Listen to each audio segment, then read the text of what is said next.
Now, everyone's favorite fast-talking member of the intellectual dark web, Ben Shapiro, is getting destroyed on social media over a botched interview he did with the BBC.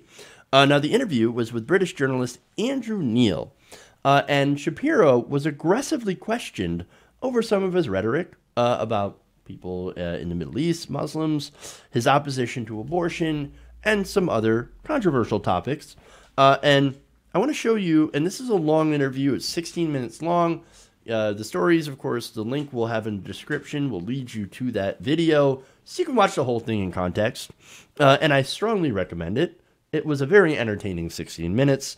But I want to show you one of the amusing highlights where Shapiro starts to get a little salty. Watch. Why is it that a bill banning abortions after a woman has been pregnant for 6 weeks is not a return to the Dark Ages? What's your answer? My answer is something called science. Human life exists at conception. It ought to be protected. Now, back to my question to you. You purport to be an objective journalist. BBC purports to be an objective down-the-middle network. It obviously is not. It never has been. And you, as a journalist, are proceeding to call one side of the political aisle ignorant, barbaric, and sending us back to the Dark Ages. Why don't you just say that you're on the left? Is this so hard for you? Why can't you just be honest? Seriously, it's a serious question. Mr. Shapiro, if you only knew how ridiculous that statement is, you wouldn't have said it. I mean, why did you just admit you're on the left? I mean, why didn't you just answer the questions that I asked? I mean, I'm a member of the really, really intelligent, intellectual dark web. So you guys, you got to answer my question, even though I'm in an interview with you. Okay, wow. Talking like that, I could not do that very much. Can't do it for very long. Okay, so now that's fun. Does he not realize he's in an interview with someone else and that he does not answer the questions? But yet he is demanding, why don't you answer my questions? Why don't you answer my questions? These are the questions I ask. It's a very dishonest network. Why don't you just admit you're just a liberal? This guy is not a liberal. He's literally the chairman of the conservative magazine, The Spectator. Now, of course, what he does in his interviews is he likes to play devil's advocate, which is fun. I enjoy that. And he asks really tough questions. He basically grills everybody. So that's fun. Now, Shapiro, he didn't have an answer to any of that. In fact, earlier in that, he said, well, facts. I have facts in science. I mean, it's a life. But is it a viable life? Is it viable on its own? Should it immediately have constitutional protections, even though it is entirely a life form that is dependent on another human being? To survive, cannot survive outside the womb. And that's apparently where this discussion is, right? But again, he is so offended by the framing that he apparently flipped out and required a safe space. And in fact, later on in that interview, he decides, you know what? I'm just going to leave. I don't like the questions, so I am going to go into my safe space. Watch.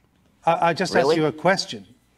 And I asked you a question. You failed to answer a single one of mine. Frankly, I find this whole thing a waste of time. If you want to read the book and critique the book, why don't you read and critique the book? If you want to critique me, you can think whatever you want of me. Why don't you frankly, just try and I don't care. I don't frankly give a damn what you think of me since I've never heard of you. And I've never heard of you until I briefed myself for this. But that's not the issue. You have a new book out. Then why the hell are you interviewing me, sir? It's an interesting book. But my point is, your book claims that society... Well, it'd be nice if you would quote it from time to time. Your book is... Well, actually, I've done so several times, and I'm about to do so again, if you would let me just finish the question. Your book claims that society is turning its back on Judeo-Christian values. Yeah, what are those values? What are the values it's turning its back on?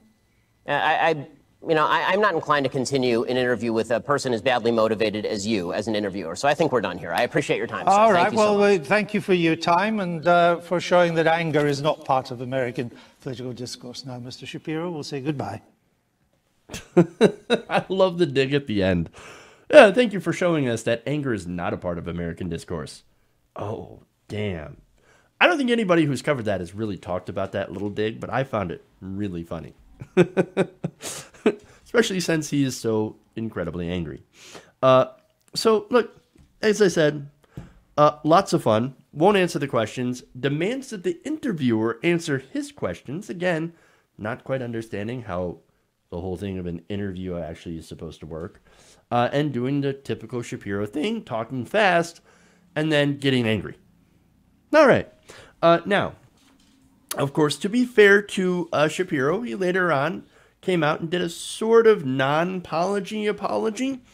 He said, just pre-taped an interview with BBC's A.F. Neil. As I'm not familiar with him, and I love that, or his work, I misinterpreted his antagonism as political leftism. He termed the pro-life position in America barbaric. No, he did not. He said it was akin to the Dark Ages. And that's the framing that he put on it while playing devil's advocate, to be clear. And Shapiro continues, he said, and that was apparently inaccurate. For that, I apologize. Oh, he was antagonistic. But and I apparently took it the wrong way. I thought he was some sort of crazy leftist because he actually asked tough questions. Now, the problem here is that to Ben Shapiro, anybody who challenges him or asks a tough question and then presses him on his prior statements and tweets, which is what he did, by the way, called out tweets. He said, well, you tweeted this back in the day. You said this back in your column or your book or whatever. You worked here, and you can watch that interview. Again, 16 minutes long. I definitely suggest that you guys watch this. But he goes on basically to compare anybody who does that to a leftist. Oh, you must be a leftist. No, he's not a leftist. Now, of course, Ben Shapiro, I think he's used to softball interviews and being in the bubble. And look, he likes the Dave Rubin type of interviews where Dave Rubin lobs him a softball and he goes and he says whatever he wants. Well, Dave Rubin's like, oh, yeah. Oh, yeah, I agree. Oh, but I'm just open to ideas. Oh, that's all. Yeah, I'm just interested in ideas, and I'm not going to give any sort of pushback at all. Will you make me a cake? Oh, you won't make me a cake? That's okay. We're still buds. Still best friends. Man. Look, I gotta say it. What Ben Shapiro does, not journalism, and what Dave Rubin does, not journalism.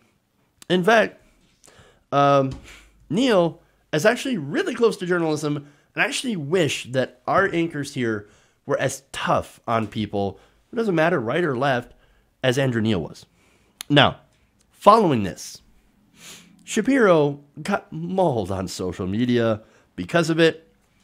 Steve Mullis tweets in, Shapiro calls out noted leftist Andrew Neil, former editor of the Sunday Times and founding chairman of Rupert Murdoch's Sky TV.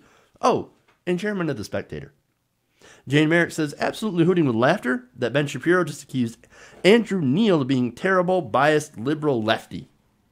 Fun. Charlie Proctor says, Ben Shapiro cannot handle the BBC's Andrew Neil impartial questioning and storms out of interview. What's the correct term?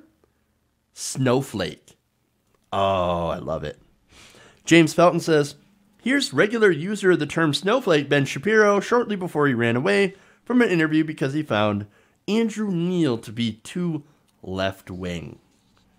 God, I love it. Wild Geerters, it's a fun Twitter handle to follow.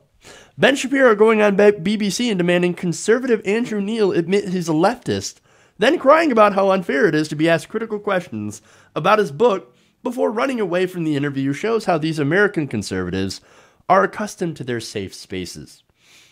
And really, that is a bit of a problem. You have this entire conservative ecosystem that never really challenges each other. They all really kind of feed into each other, lean into each other. It's a media ecosystem of which lights I've never seen. And progressives don't do that. I've got, my own issues with progressive media and how we don't generally support each other as much as we should. But the right wing has no problem. They all feed into each other and make up a vast network. But of course, the problem is that it creates this gigantic bubble. And so when they step out, when people like Ben Shapiro step out of that bubble, they're like, holy crap, everybody's a leftist. No, they're not. And that, of course, is a ridiculous term to basically, or that they use to basically call anybody that challenges them or to discredit everyone that challenges them. Now that works in right-wing media, of course, in their bubble. Like, oh yeah, what a ridiculous leftist. I mean, you can't like listen to anything that guy says. He's a leftist. He's a leftist. But in the real world, it gets you mocked massively on social media and everywhere else. Again, when you're calling somebody who runs a Spectre, or the Spectator, sorry, and works for Rupert Murdoch, a leftist, it's ridiculous. And finally, let me give you one more tweet here from Adam Serwer. He says, quote, "These left-wing snowflakes demanding safe spaces are getting out of control." Oh, that's good. That is just the right amount of snark. It's been a bad day for Ben Shapiro, but a great day for America and the UK. Hey guys, hopefully you enjoyed that free video. Now I'm going to have to ask you a favor. Between the demonetization and the YouTube algorithm messing around with view counts, etc., we're having a hard time adjusting to the new YouTube reality, which is where you guys come in. See, we have a Patreon, patreon.com/TYTNation, set up to help us rely on you guys, the viewers, instead of big corporate ads. Look, you know the show. You know I'm not in favor of big corporations anyway. So help us transition away from relying on the ad model to pay the bills and sign up to be a patron, patreon.com/TYTNation. That goes a long way to help us keep the lights on. And you guys will know that you're supporting independent, progressive media.